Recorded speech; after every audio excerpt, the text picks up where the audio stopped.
Well, hello. Welcome to the Creator Confessionals, Boo. Thank you for having me. So I know who you are, but please tell the people who you are. Hi, everyone. I'm Yasmine Parrish. I'm the global...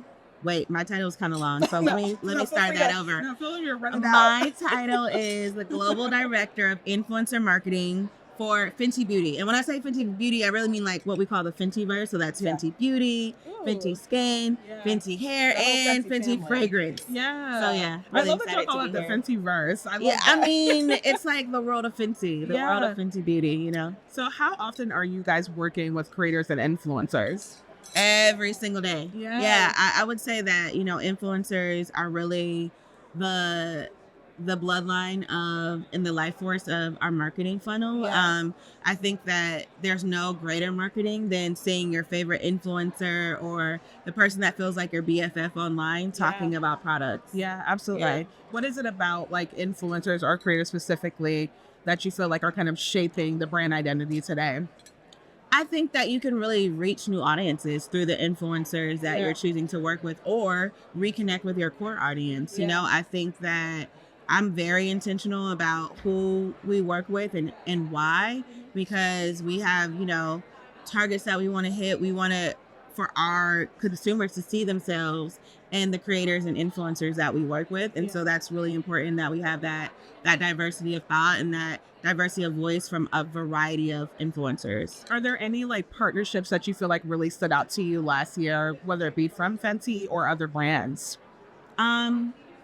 I would say I think other brands that I think do really great partnerships. Well, Fenty, we just launched a really great partnership with Glorilla. Yes, I saw that. It launched yesterday. It's going bananas. Yes. So our founder really loves Glow. Yeah. It was super authentic. I'm super proud of that one. Yeah. But I think other brands that do great partnerships, I always love seeing what Skims is going to do. Yeah. I think they really get the brand partnerships right. They really have their finger on the pulse. Yeah. I also really like to see what they're doing at Rhode, what partnerships they're working on.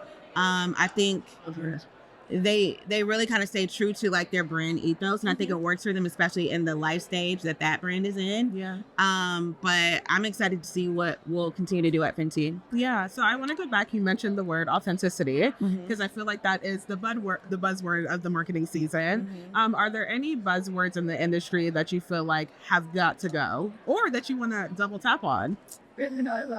Oh, what has got to go? Mine personally is circle back. Don't ever say that to me. Oh my gosh. Circling back, yeah, I dread that. Also checking in. Yeah, at the beginning of the year, I was like, actually, let's not. Pause, right. People were attacking my inbox. It was like January 2nd. Like, oh my God. Yes, we just got here. It's only my third day out here. Please, can I wipe the Christmas crust out of my eyes? Literally. I would say... What's up?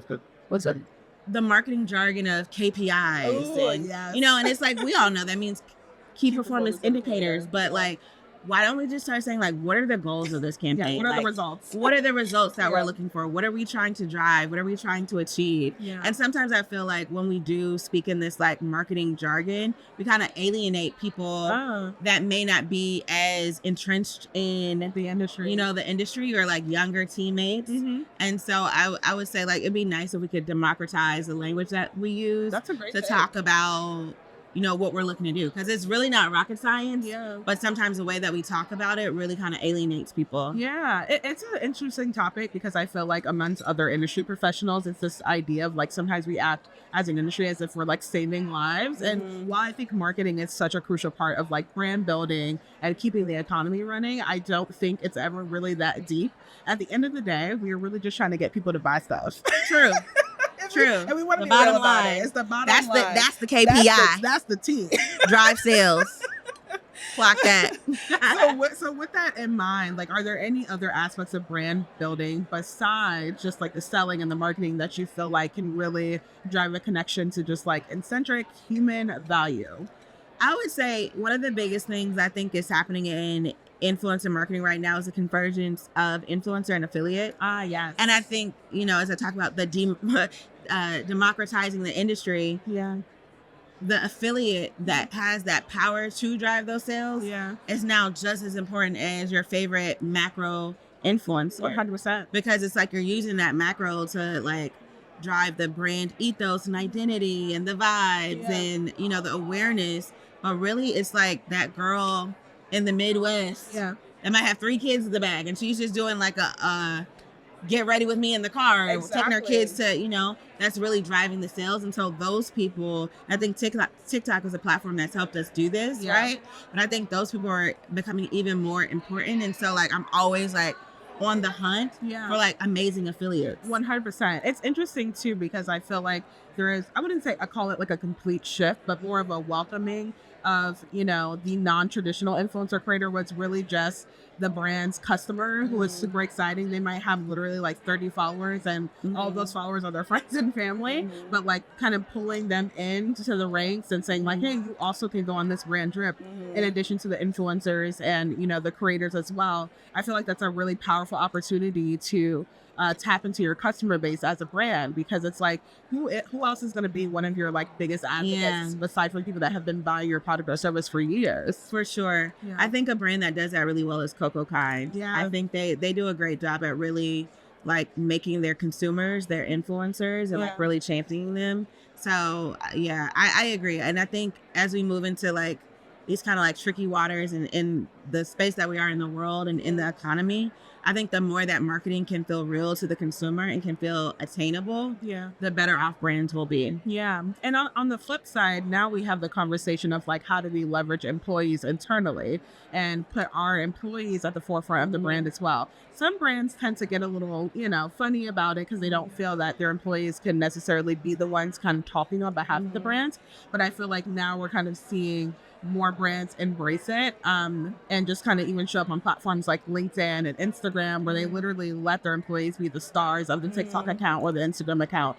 Do you feel like employee advocacy is something that more brands should be embracing? Absolutely. I think consumers really like that look behind the curtain. And I think many times the people that are working behind the brands are quite fascinating, very creative, and they know how to make the content that sings and that's funny and really kind of, you know, I love when brands don't take themselves so seriously. 100%. And so I think more brands should for sure do that, especially when you have like a bustling creator team or influencer team, or even stopping by accounting and doing something funny, you know, like shout out to Bob from accounting. Yeah. Shout out to Bob.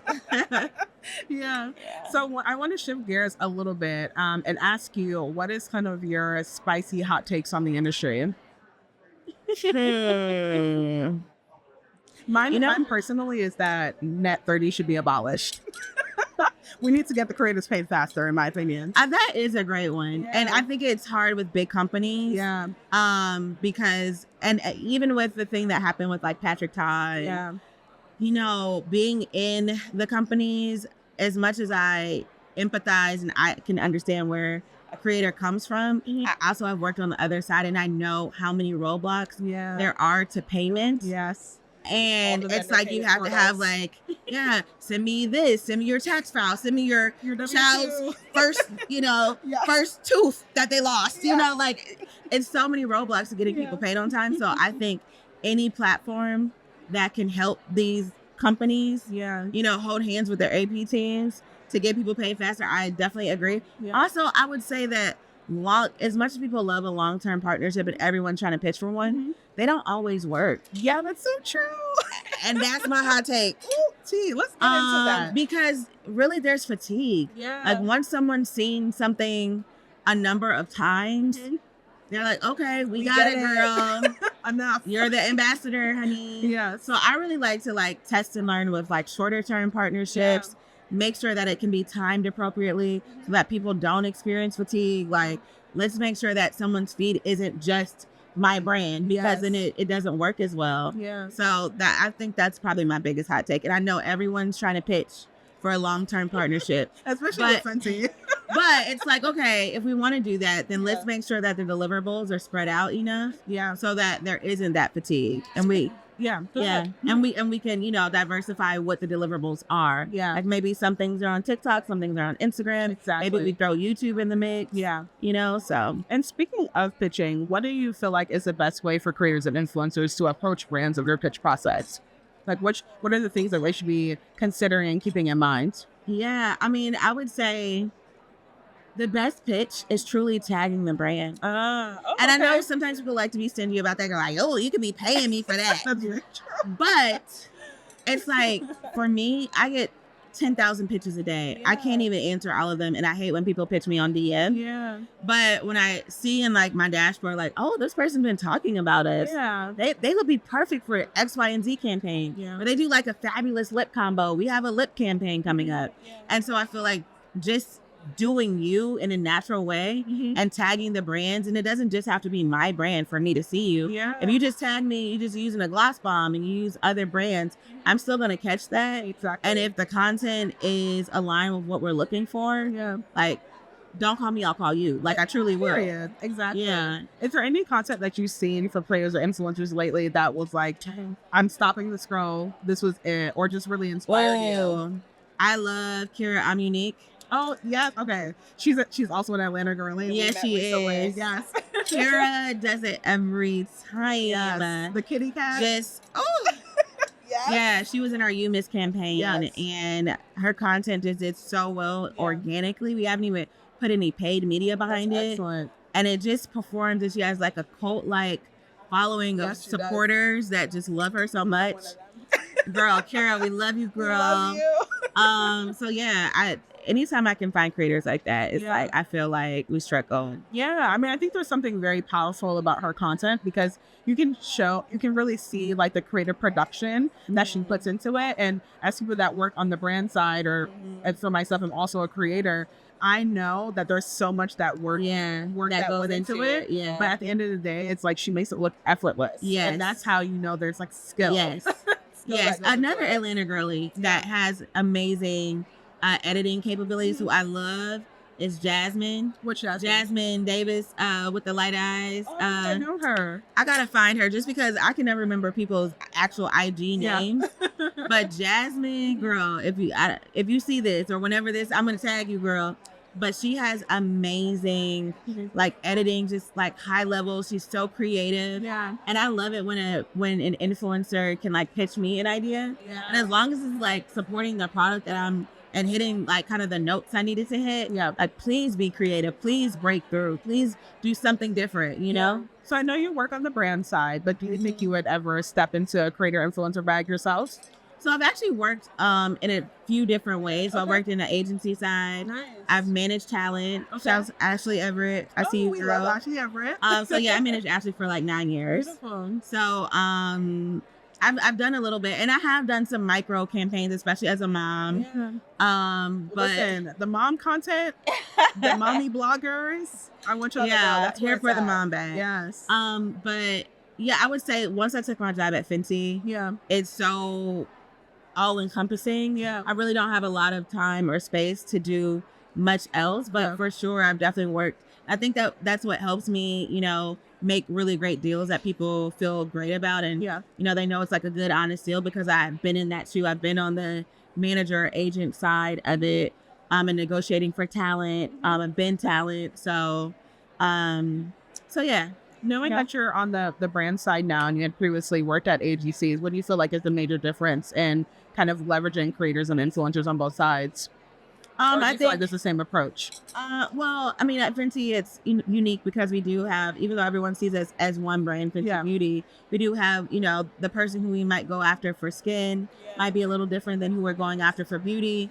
So I would say that, wait, I'm sorry, say that. Well, the approach to creators and influencers on the agency side versus the brand side. So I think when you're working on the brand side, you can get a lot more tapped into the specifics of one brand, and you can dive deep into that ethos and that world of that brand. Whereas sometimes when you're in the agency side, you're kind of hopping from different brands. You might be working on Pepsi one day and then Krispy Kreme or a beauty brand, and so Walmart, Target, and you're kind of all over the place. Very true. So when you are in the brand, you can really like live, breathe, eat the brand, and you know who that brand's girl or guy or person is. You know? Absolutely. I agree with that. I currently work as a freelancer with several agencies now, and it's so interesting to kind of switch from brand to brand to brand. You have to like switch your hats out and really like tap into like what that brand is truly looking for. And sometimes it can be a learning curve, you know, especially if a brand doesn't have like such a strong identity. Yeah. Is there anything else that you want to share with the creator economy community? Do you feel like there's something that's like, when I watch this, this is the lesson I need to share with the people? I would just say, do you. Be you, do you. The more you can be, the better off. Yeah. I think we're moving into a time where authenticity means more than ever. Mm-hmm. And the more you can just align yourself with brands that you truly love and believe in, the better. Yeah. Well, thank you so much for coming. Thanks for having me. Thank you.